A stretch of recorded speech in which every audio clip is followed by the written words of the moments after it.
What's up, everybody? My name is Hunter Farias, and I'm here to present my video essay on Prince. I know it's a little late, and I apologize for that. Or not a little, a lot of late, and I apologize for that. But before we get started, I just wanted to say I am not the best speaker publicly or in general. I tend to fumble over my words and stutter a lot, so please bear with me as I try to do this in one take. With that being said, here's my video essay over Prince. Prince was a staple for me in my childhood. My mom was obsessed with him, and one of my most vivid memories I have as a kid is my mom picking me up from school, driving me home while blasting the Purple Rain album in the car while I sat in the back seat. He is one of the most talented, unique musicians in the world, in my opinion. He was a singer, songwriter, guitar player, music producer, and overall genius. Prince wasn't just a stage name for him. It was his legit legal name. Even though he grew up hating it, he ended up embracing it and using it as his artist name. His full name is Prince Roger Nelson, and he was born on June 7th, 1958 in Minneapolis, Minnesota. From a young age, Prince showed an amazing gift for music. He learned how to play piano, guitar, and drums all by himself. By the time he was a teenager, he was already making his own songs. Even though he made music at a young age, his legit music career began in the late 1970s. In 1978, when he was just 19 years old, he released his first album called For You.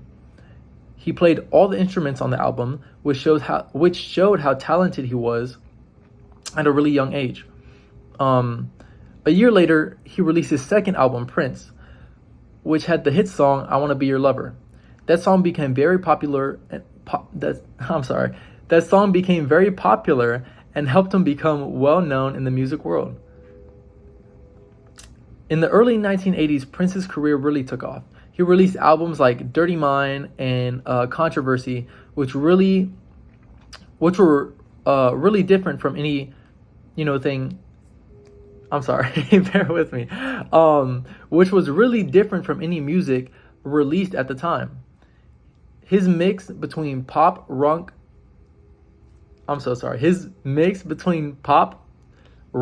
funk, and R&B in a new way really, expanded the music at the time. His music wasn't the only thing that made him stand out, though. He also dressed in flashy clothes and wasn't afraid to be different, which made people pay attention to him.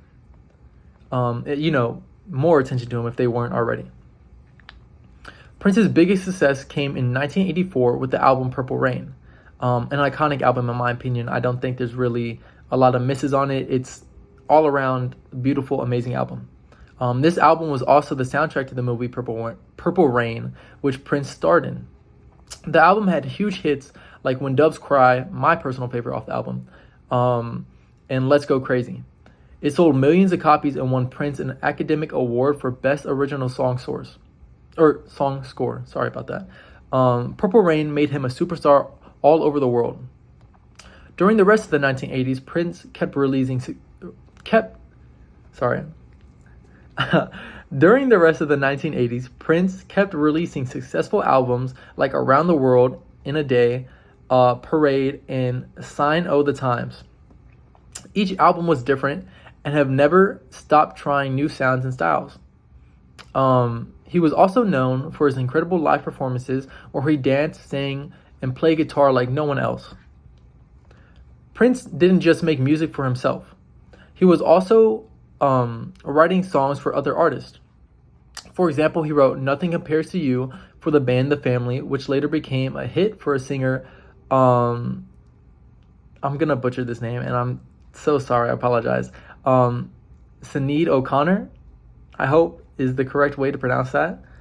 He also helped launch the careers of other musicians and always pushed for artists to have control over their own music, seeing how him and his label really didn't get along at the time. I guess later down the line, which I'm about to talk about. By the time the 1990s came around, Prince had already changed music forever, which, is undeniable. I don't think there's any argument there. He had dozens of hit songs and had proved that as an artist, he could be bold, creative, and successful all at the same time. In the early 90s, Prince started fighting with his record label because he wanted more freedom. And during this time, I didn't write it down here, but During this time, this is when they claimed to own the name Prince. So then that's when he changed his name to a symbol and became known as the artist formerly known as Prince. And I I know we talked about this in class, but I don't remember exactly how to pronounce the symbol. But I think it was just a really simple name.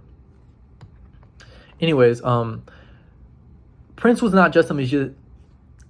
Sorry, Prince was not just a musician. He was a symbol of creativity, freedom, and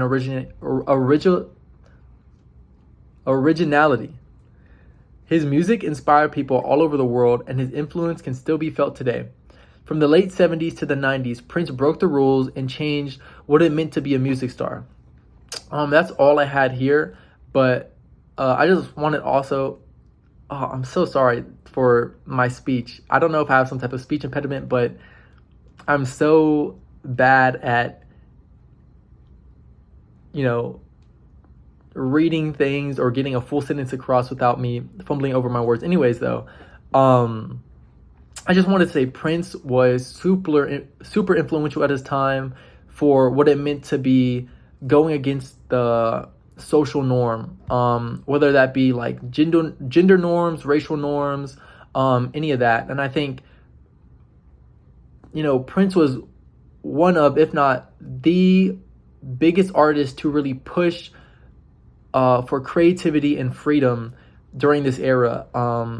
He really pushed to embrace yourself and be who you are and be who you want to be.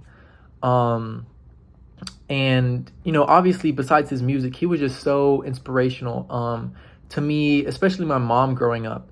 Like I said in the beginning, my mom was obsessed with Prince, had almost all of his CDs. And anytime I hopped in the car, she would always just go ahead, throw one in the CD player and be blasting it, no matter where we went. And Prince is one of my personal favorite artists during this time period. During this time period. I absolutely love him. And if you haven't checked out his music or listened to some of the songs, I highly recommend just go maybe pick a few songs, especially When Doves Cry, my favorite song ever, but listen to some of the songs off Purple Rain and, try to expand your knowledge on Prince. I think he's an amazing, amazing artist. But with that being said, that comes to the end of my video essay, and I hope, y'all enjoyed and learned something. I know I didn't go into too much detail about certain things, but, just look up anything on Prince online, and I'm sure you're able to find, anything that you're looking for.